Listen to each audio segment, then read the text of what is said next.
Hi, I'm Ron Tillery. I'm the commercial appeals beat writer for the Grizzlies, and I am, as you guessed it, here live at Staples Center for Game 2 of the Clippers-Grizzlies first-round playoff series. It's a best-of-7 that the Grizzlies trail 1-0.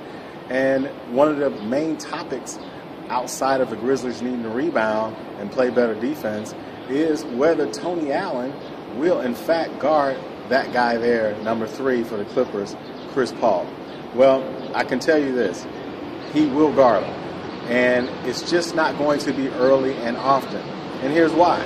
Chris Paul is excellent in the pick and roll. Now, the Grizzlies do need to be more physical in the pick and roll and limiting the amount of space that Chris Paul has to operate with. But that doesn't mean they can afford to simply just put Tony Allen on Chris Paul and call it a day. Their team defense needs to be better, which means their bigs need to step up and play the pick and roll a lot better. But it's just funny to me, if you've ever heard Chris Rock's comedy routine about kids knowing Black history, you know, he says every answer to every Black history question is Martin Luther King. Like, who was the lady who sat down on the bus and got arrested? Martina Luther King? Well, the answer for every Grizzlies issue isn't Tony Allen. Don't get me wrong. Very critical player, very important in this series. But there's an offensive liability aspect here. That's why you see Jared Bayless more.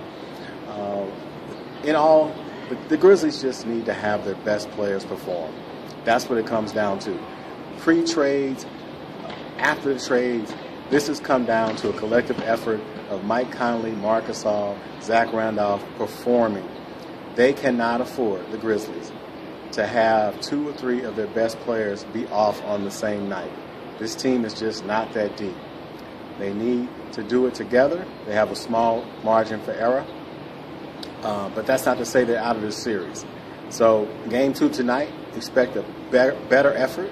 I think you're going to see a lot more Tony Allen, but I think you're going to see, most importantly, more attitude from the Grizzlies. I'm Ron Tillery, Grizzlies beat writer, Commercial Appeal Sports.